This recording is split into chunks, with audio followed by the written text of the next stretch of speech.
Oh, well, that's a good time to stop. Hey there, everyone. It's Christy. Welcome to my Patron Hangout with my patrons and a new patron tonight. We're meeting Laith for the first time. But yeah, so I guess the first thing we can do is introduce our new guest. So, hello, Laith, and welcome to the Hello. Patron Monthly Hangout.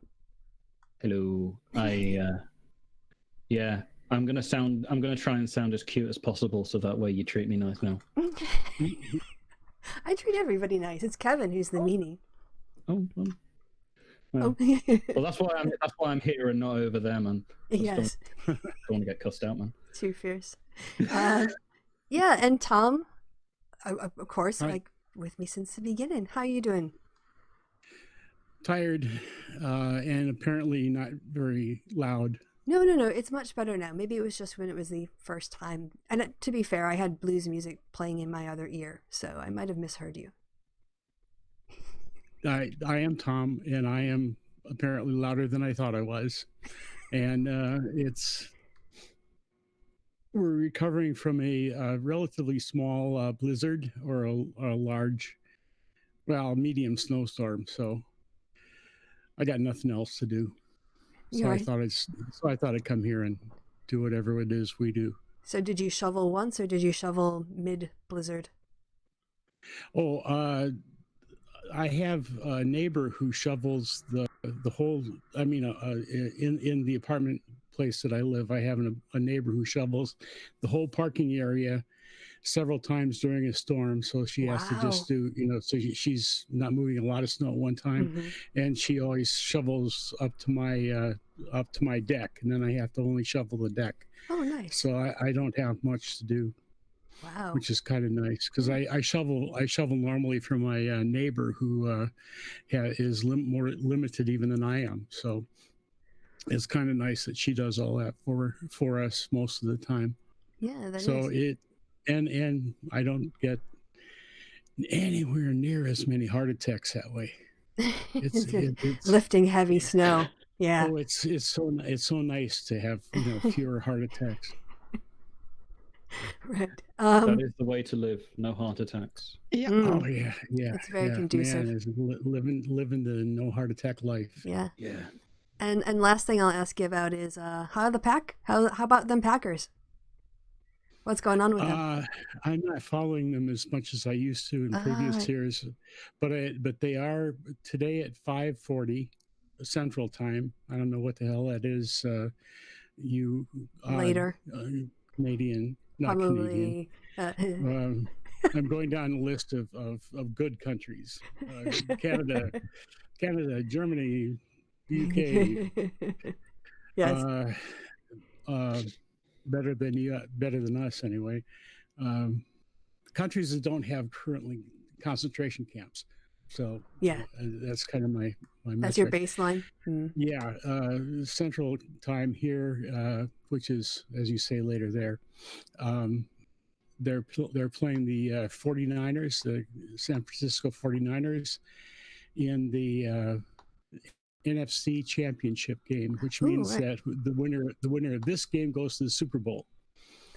Ooh. And we lost to them very badly during the regular season, and they are favored by 8 points today. They're playing in San Francisco, so that's how them Packers are doing.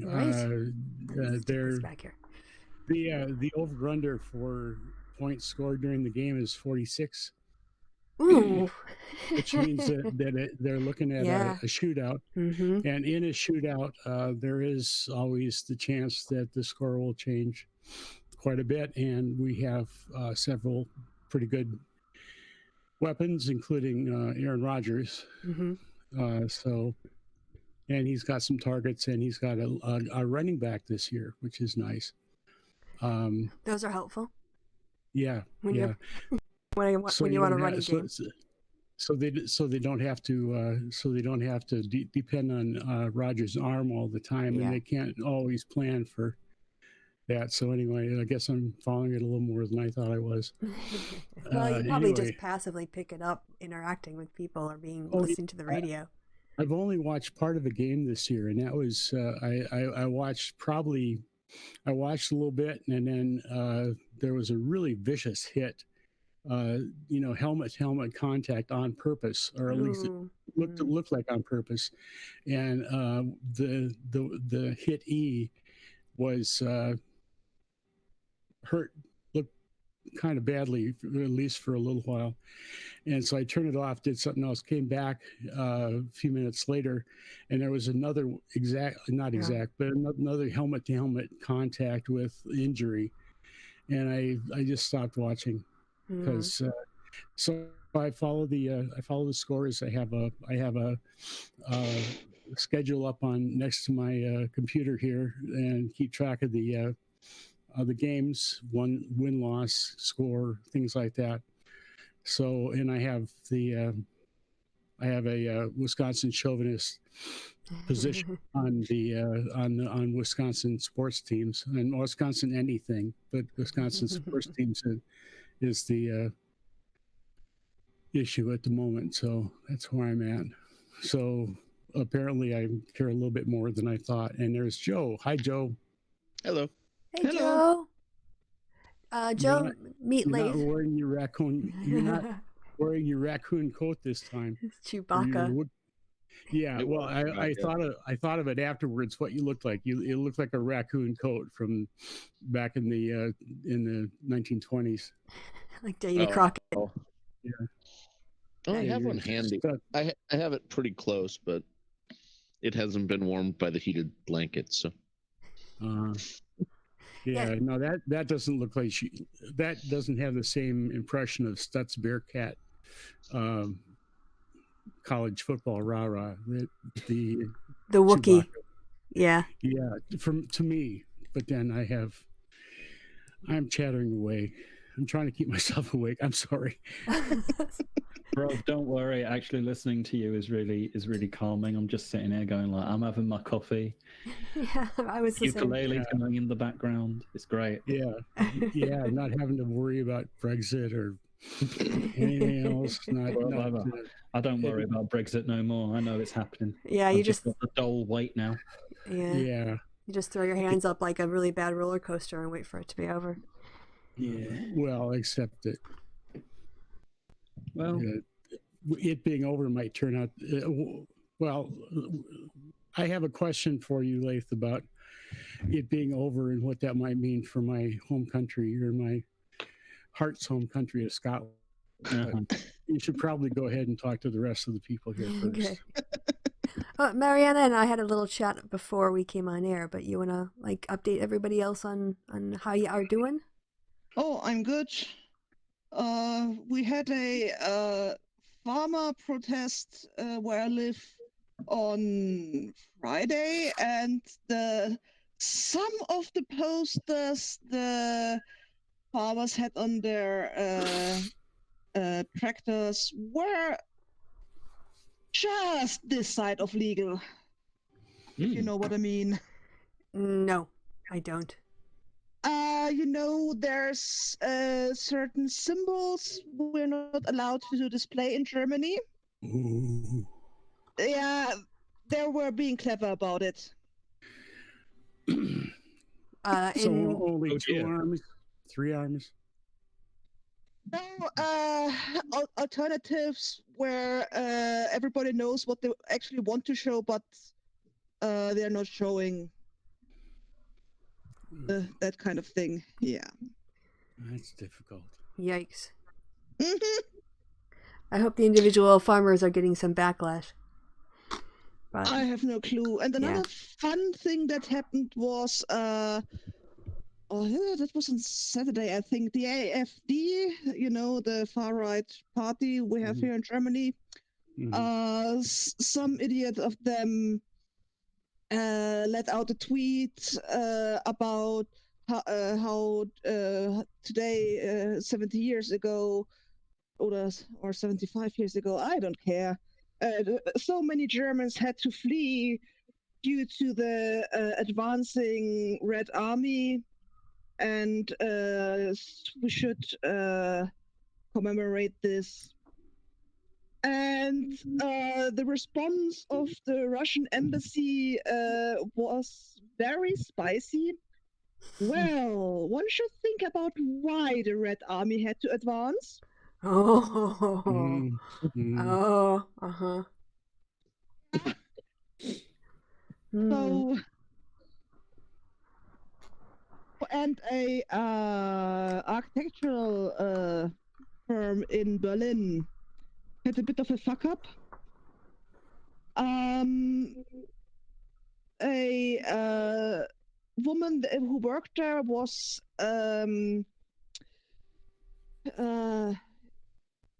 forwarding an email to her colleague with a resume and accidentally hit reply all and wrote no Arabs.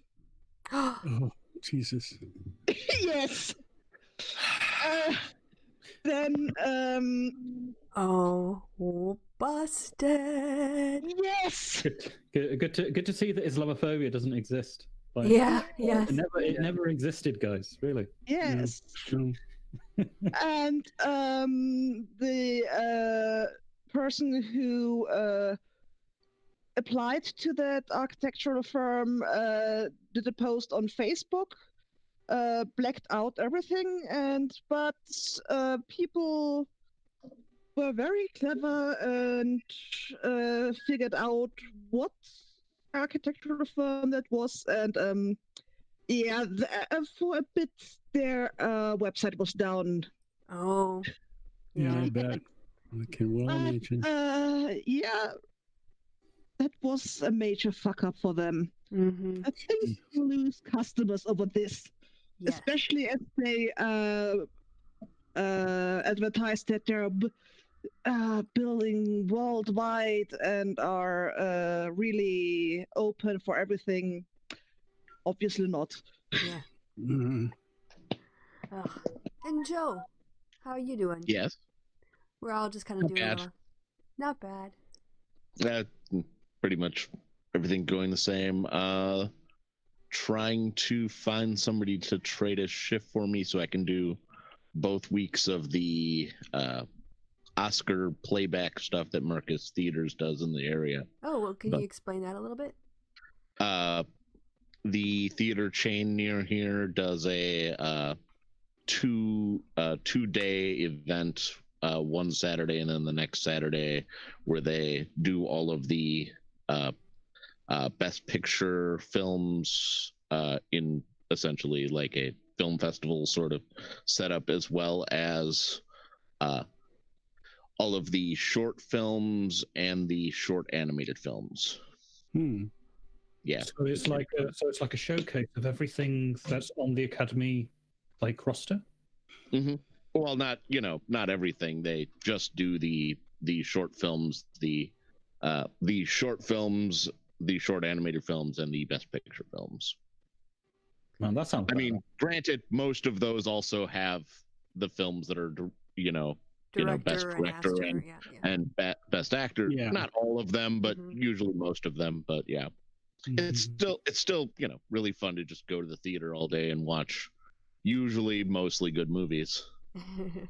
And it's also nice, especially that they're showcasing the animation and the shorter films, because where do you go to see those? Like, I honestly don't even know where you could see those. I went to a film festival actually here in Cologne a couple months ago, and it was so strange to we sat in the theater for like 2.5 hours, but watched 6 different short films in that time, and it was such a unique experience compared to just watching one contiguous narrative.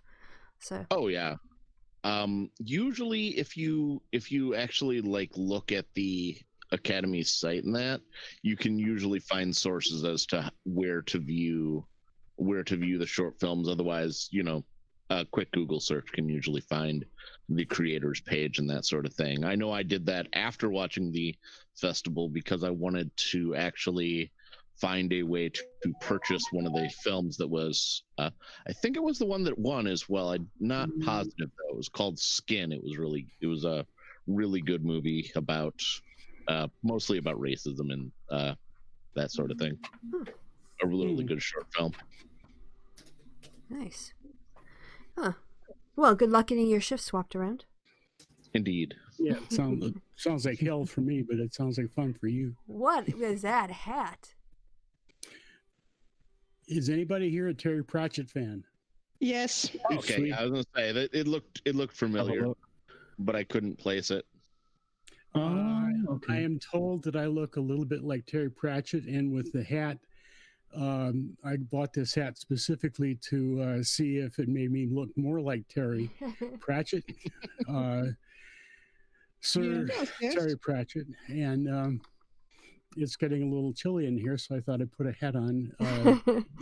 So it works in two ways, but mostly it was because I didn't want Joe to be the only one with classy outfitture. Oh shit! Is there like a dress code, man? If you give me like 20 minutes, I'll go get the suit on. And I'll... Well, you look like you're dressed like Robin Hood, which is I would think would be pretty cool. I think it's pretty cool. And Joe has a what is that? A cat? It's like a little lion? no, it's a little corgi on stilts. Oh, Oh, My t-shirt. that poor corgi. Corgis have no sense of balance whatsoever. It's just gonna fall on its face. Oh. Joe, you have the fashion sense of someone with a certain fashion sense. Oh, it gets weird. didn't know who I got Jaws socks. Oh yeah. Oh, hey, hold on. I have to open it. Wait. Can we see the Jaws socks one more time? Because I'm going to expand the screen out so the audience can see them as well. Go. Oh, okay. That's it. There we go. Oh, yes. There are the teeth right there. Looks like it's eating up my ankle. Yes. Yeah. Good for you to do some yoga today. Yeah. What do you call it?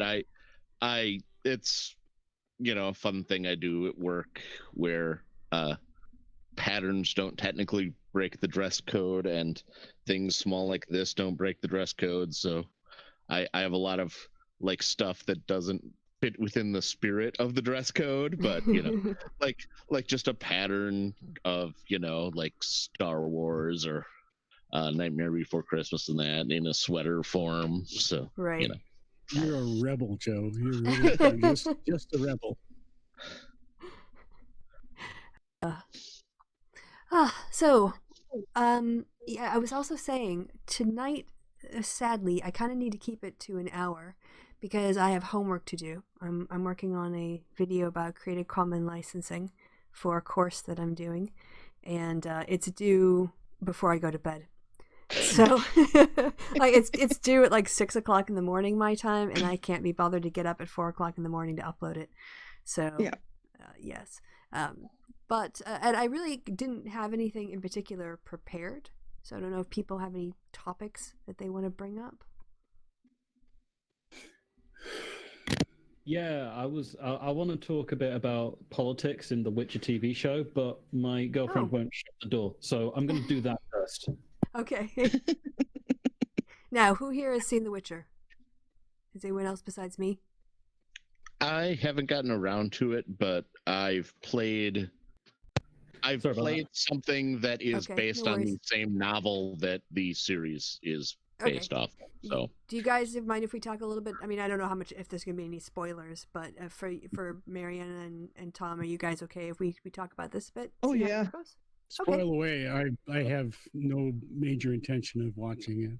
Okay. And I have no major intention of like spoiling nothing. Okay.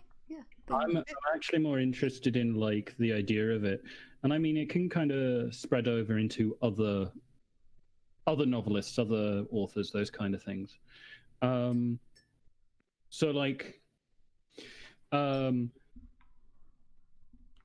Witcher TV show, right, strikes me as being as if somebody has read like loads and loads of stuff about The Witcher and everything like that, but then just kind of took a reading from it that is clearly what they want to read from it, you know? And like what that then arises is that interpretation like part of the spirit of it? And is it kind of okay to then not push, but like direct people to the original source material about it? I don't know if I fully understand. Can you elaborate Oh. on the world a little bit? And All right. So the guy who wrote The Witcher, Andrzej Sapkowski, yeah, Mhm. he is a okay. So he's a Polish dude who has some pretty interesting politics unto himself. I'm not going to sit here and say that he's like unique amongst Polish people. I don't know. However, he kind of like has shall we say, a bit of a storied history of talking about how the video games are not adequate to his image because it brought in too much SJW shit and that kind of stuff. Okay. But not in. But the thing that would kind of come to, yeah, is he is he's a self. He describes himself as like somebody who is like egalitarian. He's very socially liberal. Like he's pro civil rights. You know, these kind of things.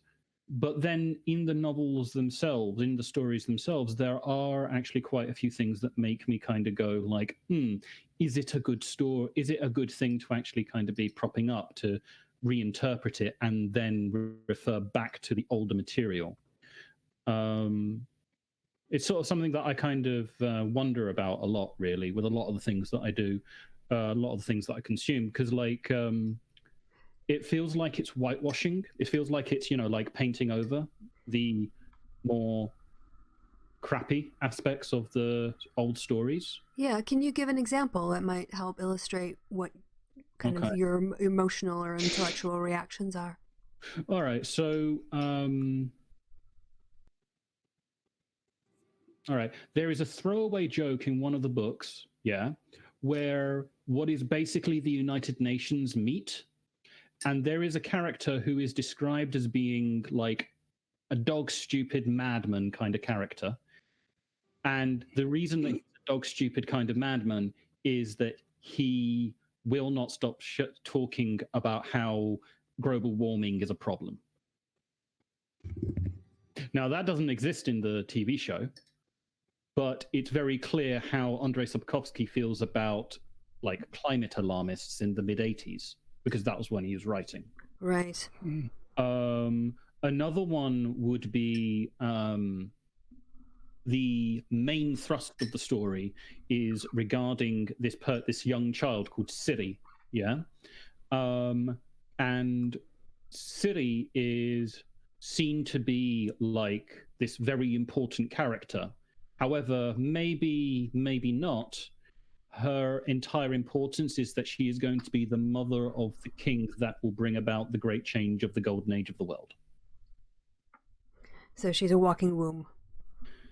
Yeah. But then again, maybe the TV show wants to go another way because go figure, that's not going to be much of a sell, is it? And well, you know, like one of the other things that kind of makes Andrzej Sapkowski's like work a very intriguing thing for me, but you know, this can kind of be talked about with other works. So he's a cynic, like he's a pretty hardcore cynic, and I would actually kind of describe that as being very Eastern European post-Soviet era cynicism of like the government and the people and everybody just like proper taking a cane to the heart and soul of Poland and just ripping them to shreds kind of thing. And everybody who reads it, who kind of understands that subject, can kind of understand what that context is. Ultimately, according to the world of The Witcher and stuff like that, the world is a horrible, cruel, cold place, and the only thing that you can really do is try to make as good a world as you can for yourself and hope that the people you love can be included in that, you know? But what people seem to take from it actually is like the world is a horrible, cruel place and blah blah blah, but we can change it if we do good things, which is kind of like what's in the TV show, but maybe it's not in the books. You know, yet again, this is all to do with interpretation. I'm a philosopher and I'm an academic, so I can't I'm not going to sit here and be like, oh, this is the definitive reason of what Andrei Sapkowski's got. He legit like doesn't talk about his stuff. He's uninterested in talking about the actual ins and outs of the books themselves, because he says, yes, they are inherently political. Like, have fun, go crazy with it.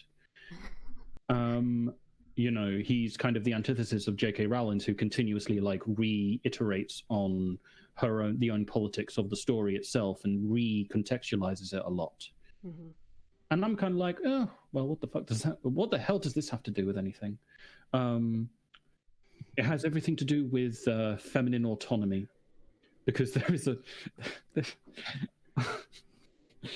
a scene where a guy like has just heard about this thing called the law of surprise, which is an old like feudal system law kind of thing. And it was kind of like this old and knightly concept, you know? And this is all in like the book, but it did exist. It was kind of this thing of like, yo, we're gonna like, you go home and the first thing that you see that you didn't know you have is mine. Yeah. And it's already been established that you can very easily have a woman be the thing that you get as a law of surprise. The guy didn't find out that he was the father of a daughter. And he immediately just kind of goes, yeah, fucking what? Yeah, okay. You know, send me whatever dog or chicken you get. And it's immediately shown as being like, oh, right, okay, so your wife's and, you know, like, there's some stuff in the Witcher books that have been recontextualized in this TV show to be cool, to be kind of all right, but not. But the origin of it can feel a bit poisoned, I guess. Yeah, I get that. I haven't gotten around to reading those books. I had meant to, because I actually really like the games, and there's actually a fun example that might have been one of the things that he's upset about, as the last game currently published is The Wild Hunt, and in that essentially the Fae court is after Ciri, likely because of that prophecy. It doesn't really go into it, but in the end, what do you call it? She essentially gains a lot of power and has autonomy on her own, and isn't just because of the fact that she could birth the kings, which could actually be the thing he's upset about, which is really interesting. So maybe I won't end up reading those. But another really good example of that is Starship Troopers, the movie. If you've ever watched the movie with any sort of eye for, you know, looking at, you know, how things are in it, you'd know that it is very critical of the fascist group and propaganda, particularly the, you know, nationalist propaganda and that sort of thing. But the books that it's based on is less critical of that.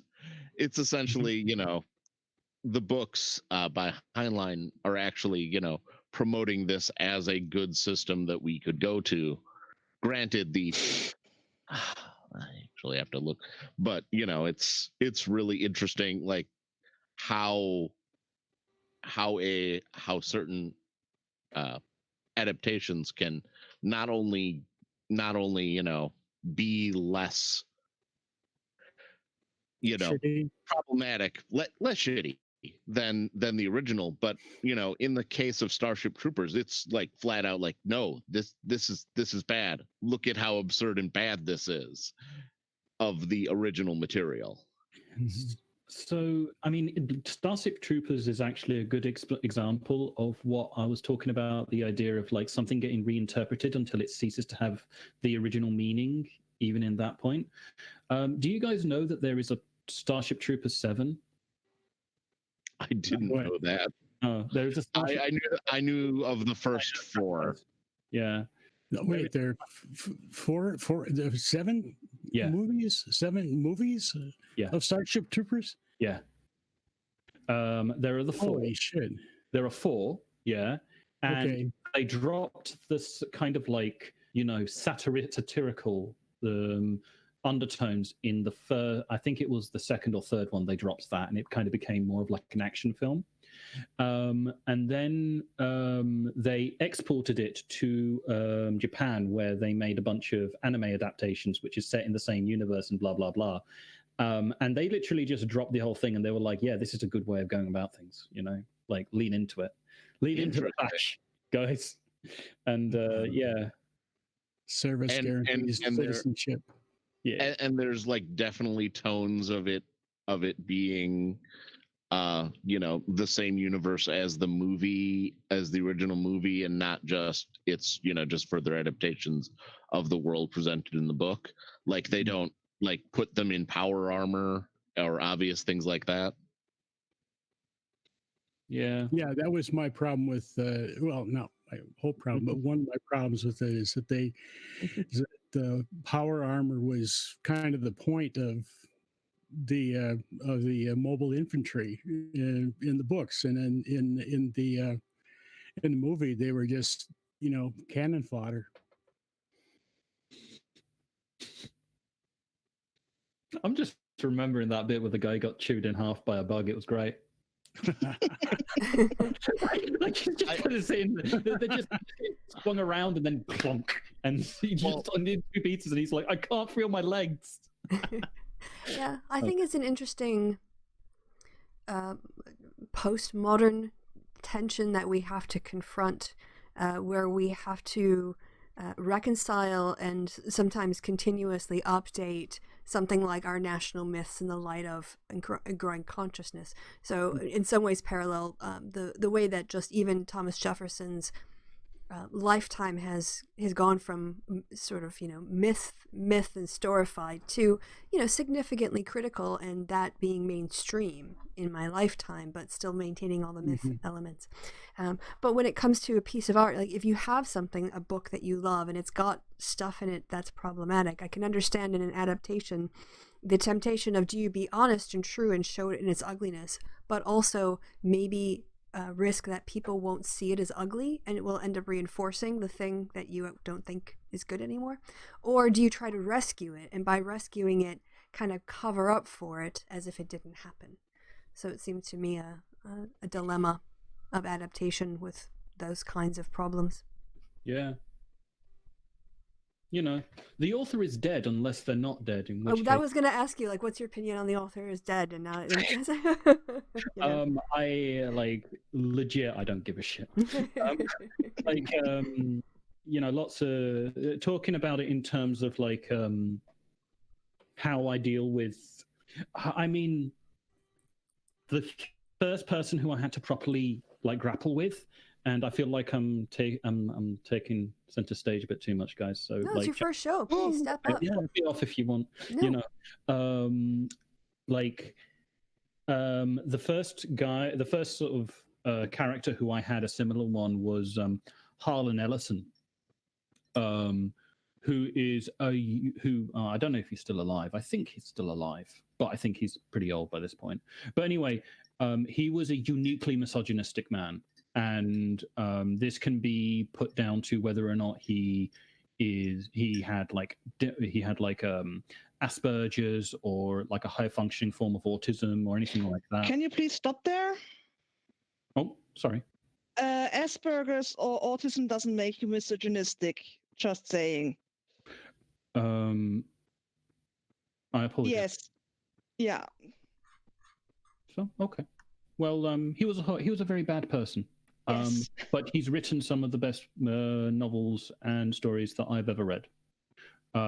Because his ideology of very similar kind of thing of humanity's foibles need to be overcome in order to kind of improve.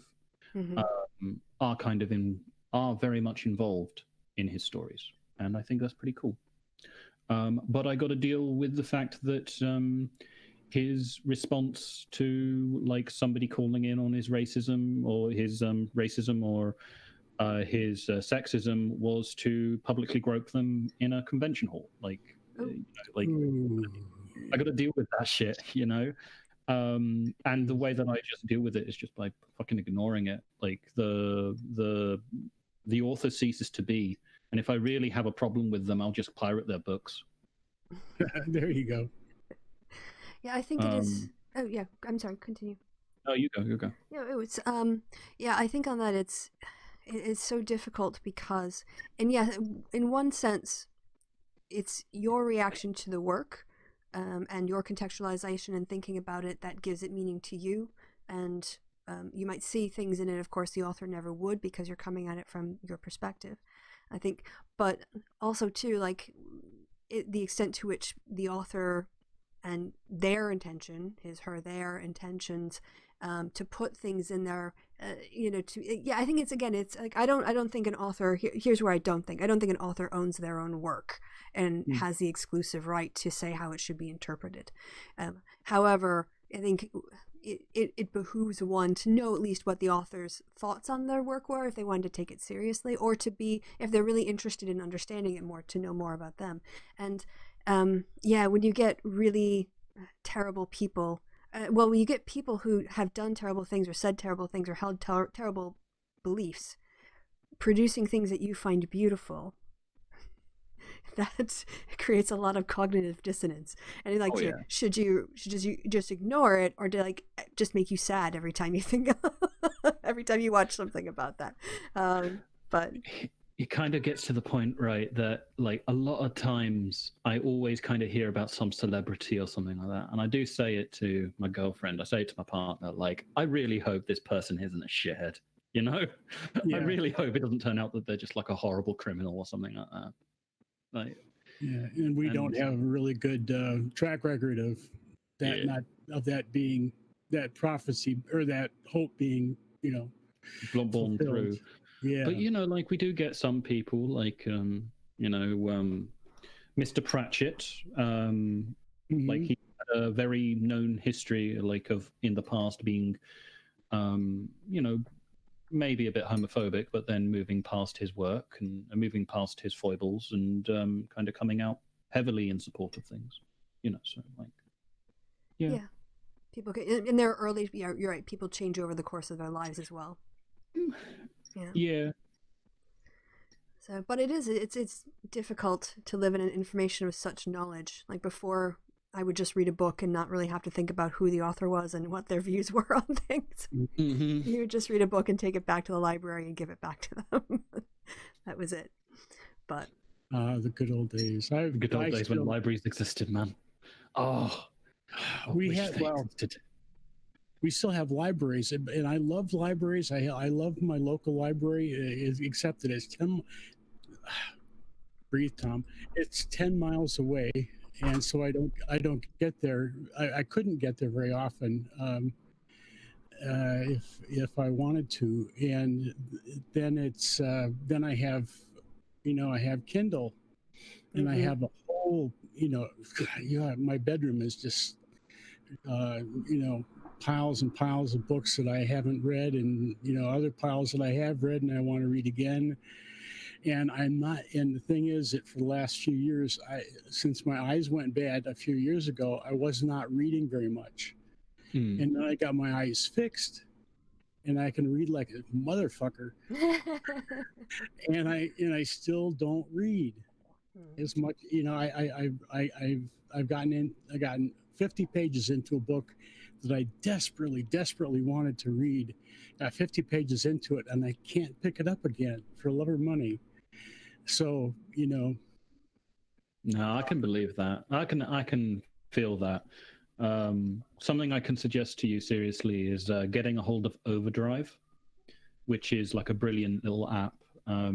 you put in your library card to it. I don't know if it works America or Canada. It works, like most of Europe anyway.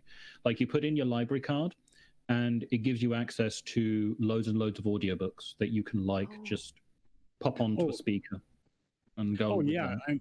I mean there the local library and actually I think Wisconsin.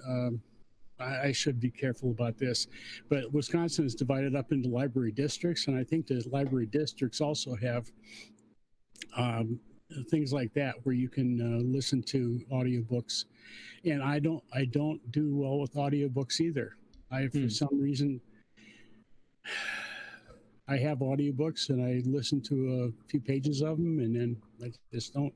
So I don't know. I think what happened is that I got in. When I stopped reading because my eyes weren't working too well, I started getting into YouTube videos and short videos on the internet. And now that's so much easier than picking up a book and flipping to a page and reading.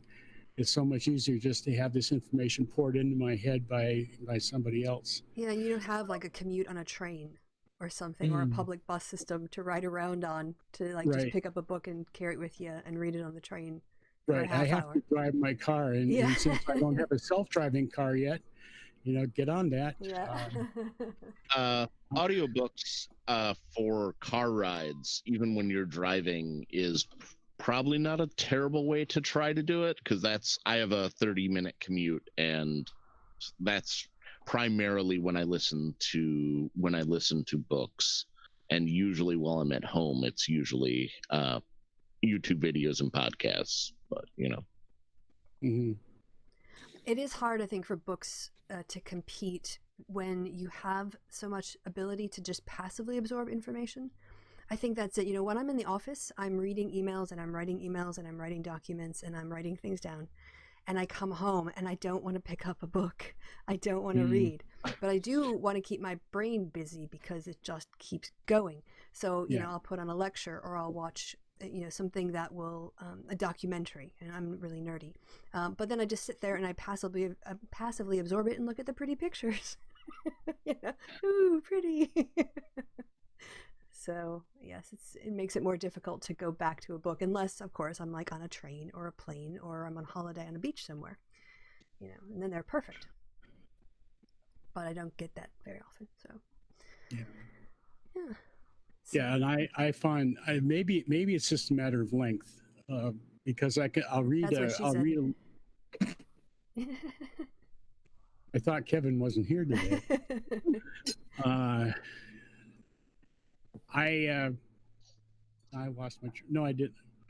I have my train of thought. I'm just. Now you know what it's like to be in a show with Kevin. Damn it! The number of times I say I was going to say something and then I forgot. Was it about books and trains and travel? It was about the girth, I guess. No, that's not it. The length of the piece. piece. It's all about the girth, dude. Yeah, it's all about the girth. The length of the piece. That's what. Okay, I'll be quiet. All right. God damn it! I'm just. We're talking about like the length of like a book to kind of keep your attention, I guess. That's what she said. Wait, no, that doesn't work. My brain is broken now. For me, a book can be as long as if I'm engaged with it, I don't want it to end. When I get into it, that's true. But I haven't been able to do that even with things that I really love. But I was going to say I can't even watch movies very often all the way through.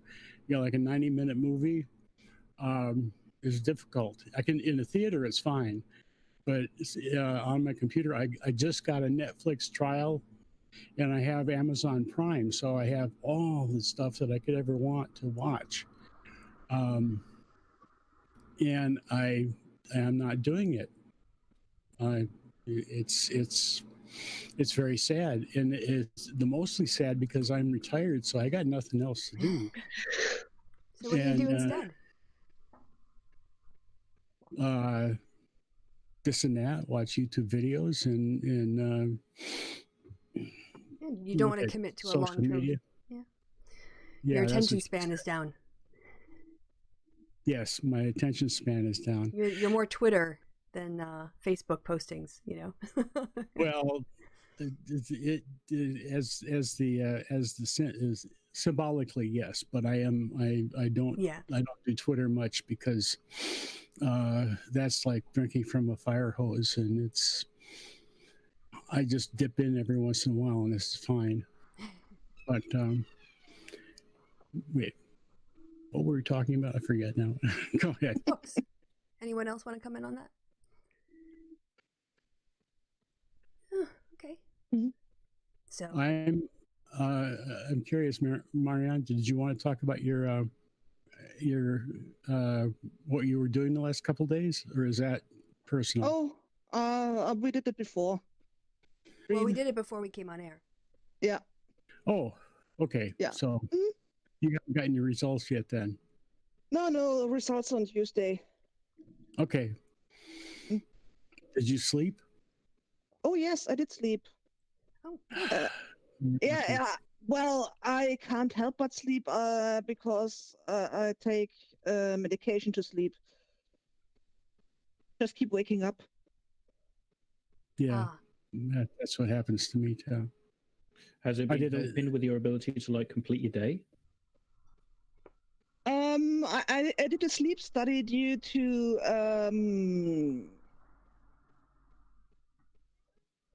and I need help to fall Sleep asleep. apnea?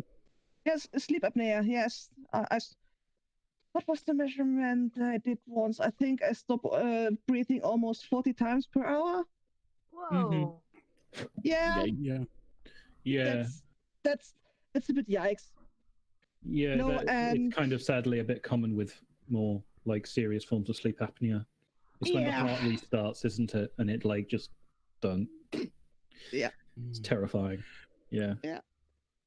Do they do anything with sleep positions? Because I saw someone who was doing, they had a snoring app, and they kind of got into it, and they found this one study that talked about sleep positions, and sleeping on your side is apparently better.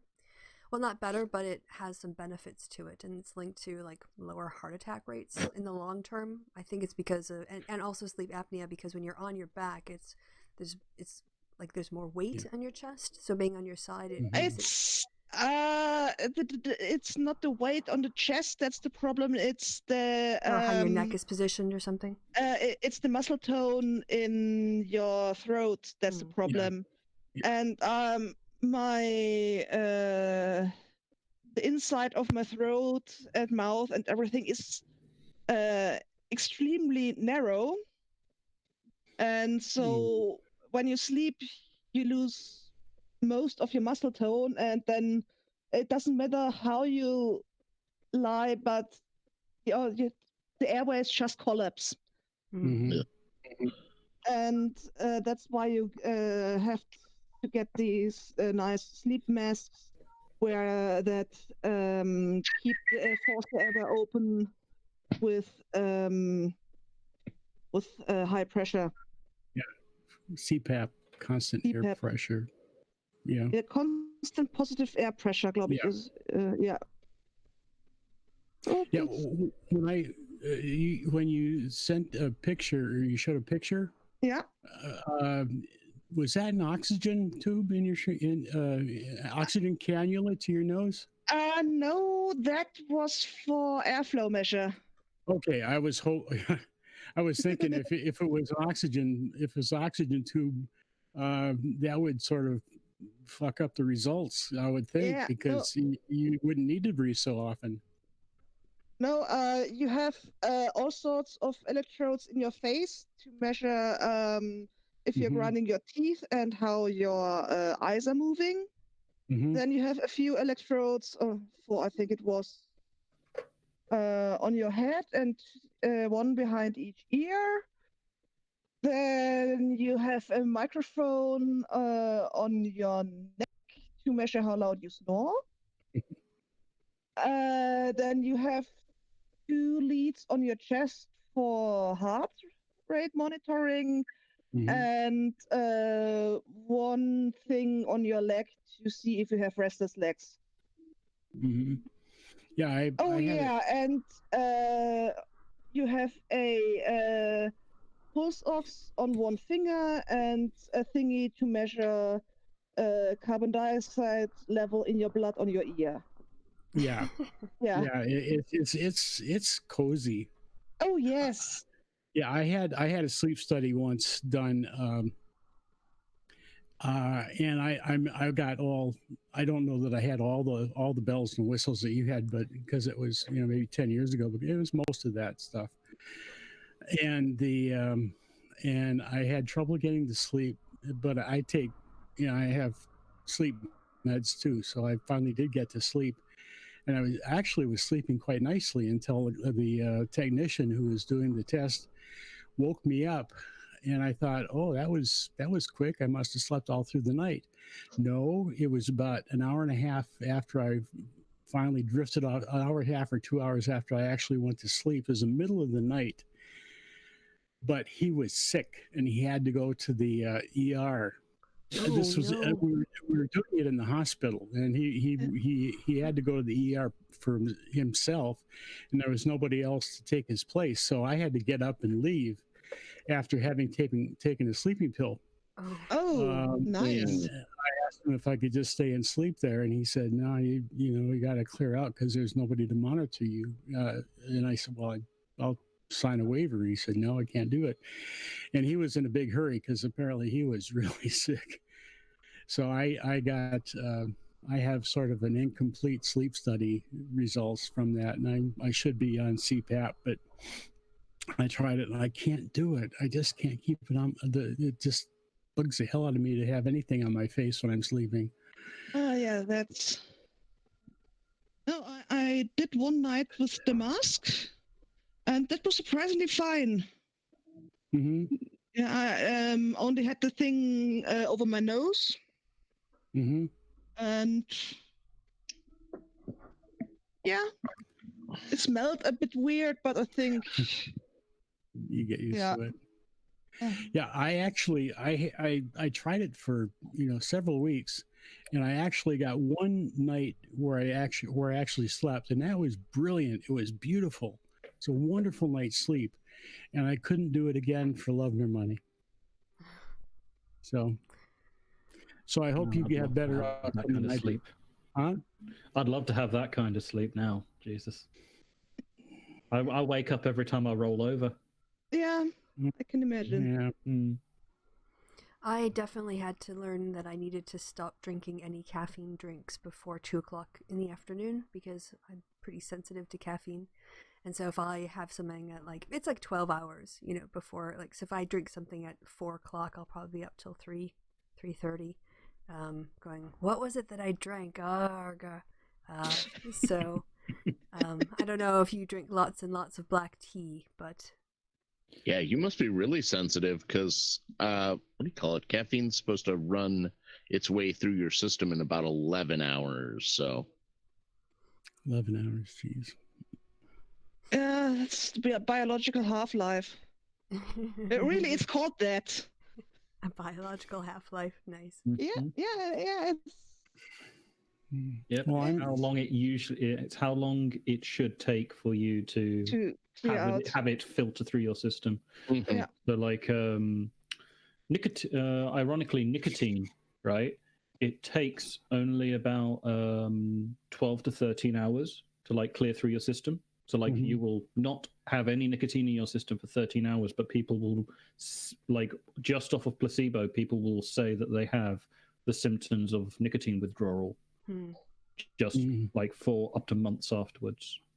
And it's all the psychological needing. Yeah, that's the psychological withdrawal because the physical need is over fairly quickly, but Right. the psychological need, and because a lot of people use their use smoking to fill time, and it's kind of a ritual. Mm-hmm. It's almost like a hobby. You have there's stuff to do. You have to there's ritual, like you say, ritual. Well, I mean, come on, smoking things. That's like there are sports about it. How many smoke rings can you smoke? And you do it with mates, and you have different kinds. Like anyone going into a vape store can tell you, with like, you've got 7 different kinds of whatever. Yep. Yeah. Get your equipment and your stuff out, and you go to your special place. I'm a professional smoker, don't you know? Do you do rollies? I know a lot of people in the UK do because it's so expensive. I'm not a professional. I'm not actually a professional smoker. Okay. I quit smoking when I was 16, Oh, but pretty much everybody. I live up in the north, and everybody who I work with basically is some form of like heavy chain smoking, like, you know, nicotine fiend or something like that. Luckily, they don't go on the internet and don't know what nicotine is, so you know, I'm lucky. They're not going to hear about this. With in the States, it seems like people still smoke cigarettes. I don't generally ever see people rolling cigarettes, but you know, in the UK, I'll be in a train and somebody will be coming to their stop, and she'll get out her paper and her tobacco and her filter and on her lap just start doing a rollie right there for when she leaves the station, you know, kind of thing. I guess it's all to do with like the culture. Because when I used to smoke when I was living abroad, and over there was no culture whatsoever of doing roll-ups. You know, it was all buying cartons, it was all buying boxes, it was all these kind of things, and I guess it just kind of sits to like how somebody got taught it, and like it's kind of hard to believe, but Britain actually has it has a very, very long cigarette memory kind of thing, where roll-ups and those kind of things go back to like the Victorian era, earlier even. So maybe it's just like a leaving of that, or maybe I'm just chatting shit. Who knows? Well, I know for the people, of course, it was students in my day, because it was when I was doing my master's and PhD and postdoc mostly. So maybe it's a biased sample, but it all came down to the fact that, you know, it was like getting up to 20 quid for a pack of 20 cigarettes, where you can get paper and filters and tobacco for like less than a tenner or something. So it was very economically driven as well. Yeah, it's the same here. I see mostly young people doing roll-ups. Yeah, when I go out to the bars and people are smoking, it's always packs of cigarettes that people have. But there's professionals, you know, like with jobs and out and have money to spend on at a bar on alcohol. Yeah. Can you smoke in bars in Germany? No. There was one place when I first moved here where it was a smoking club. But I don't know if you can still smoke inside there. But yeah, like 2011, I was still smoking inside. And I'm like, this is so weird. It's Germany. There's Bavaria did a very fun thing. They had this half measure where people could declare smoking clubs or smoking stuff and so on. And then it was allowed to smoke in beer tents. And then the Freie Wähler, I think it was them, wanted to get rid of the smoking restrictions. And they did a Volksentscheid called.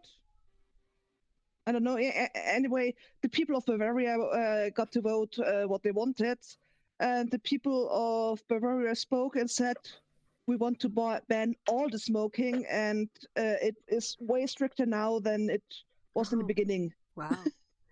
Oh yes. Did you mean referendum? Yes. Okay.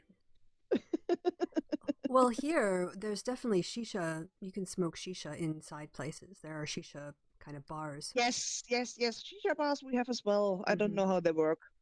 Yeah. I think it's because it's through water. Oh, possibly. Yeah. You're smoking through you are smoking, yeah, but you're smoking through basically like a jar of water, and the water is flavored with certain things, and the smoke itself is flavored with certain things, not necessarily nicotine. So you could actually just be smoking some charcoal. And Well, what you basically do, and you get a nice Apple or watermelon. Mhm. yes, and you get a nice bit of carbon monoxide as well. Yeah. Just to brighten your day. You know, it's Yeah, either that or it's- stand behind a bus. Dude, You know, either look, way. look, there is a list of things that have to be achieved when you go on a night out. You have to get so blind drunk that you lose consciousness. You have to throw up all over your own shoes on the inside of your trousers. And you give yourself carbon monoxide poisoning. Like, those are the rules. I don't make them. Well, I do. I miss so much from having quit drinking. All the those- stupid You really decisions. haven't. You've missed the March of the Damned, is what you've missed. Like, Yeah. it's so dire nowadays. Actually, here in Yeah. Britain, like, so many people are just like trying to drink themselves into a fucking stupor, well, trying to with forget what- everything. Although that has a long, deep tradition too. That's why bar Oh, yeah. time is 11 o'clock, so that you've got 8 hours to sober up before you go to Sober the up for a factory. Westernese, Yeah. yeah. And it was, I don't know if it's still like this, but about, oh God, it's 20 years ago when I was still in school. Oh God, I'm old. tell me about it.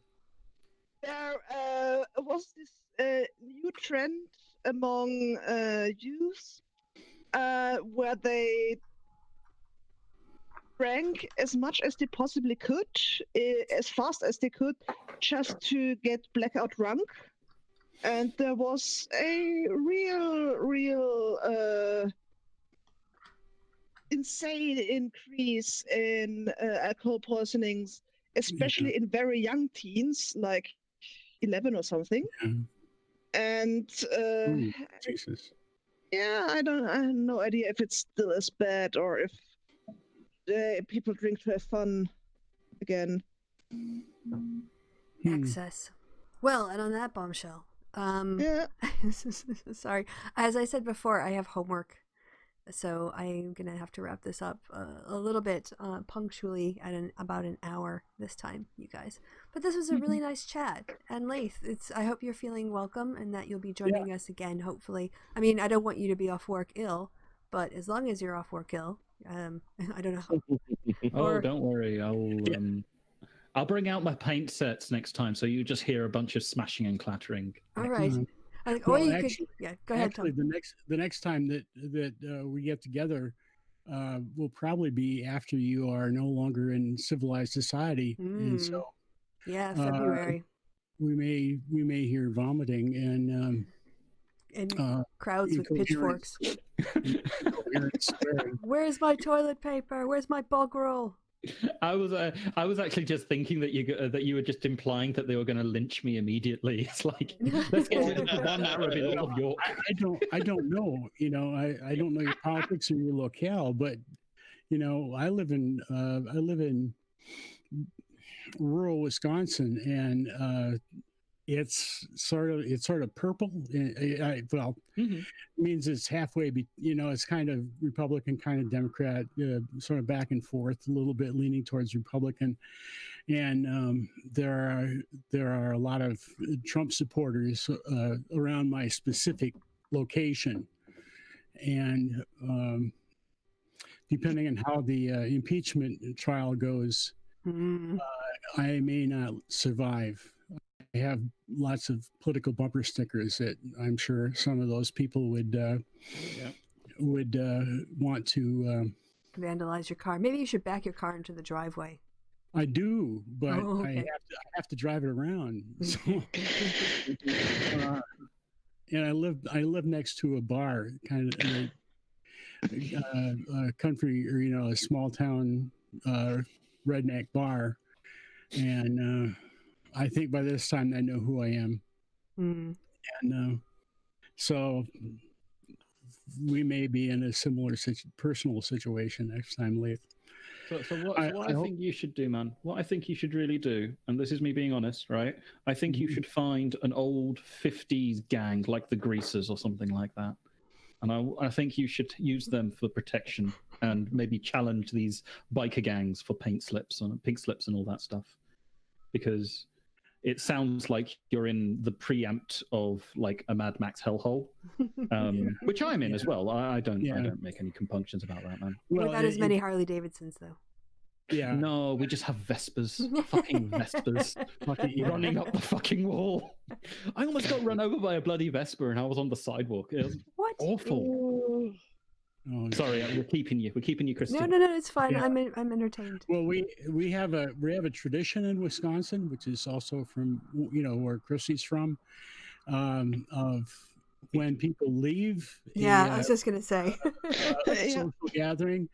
There is the goodbye, then there is the getting the coats from the bedroom goodbye, then there is the standing in the kitchen on the way out to the car goodbye, and there is standing on the porch goodbye, and this series of goodbyes. Standing right next to the car door wide open while everyone's going, shut the door, it's cold out there.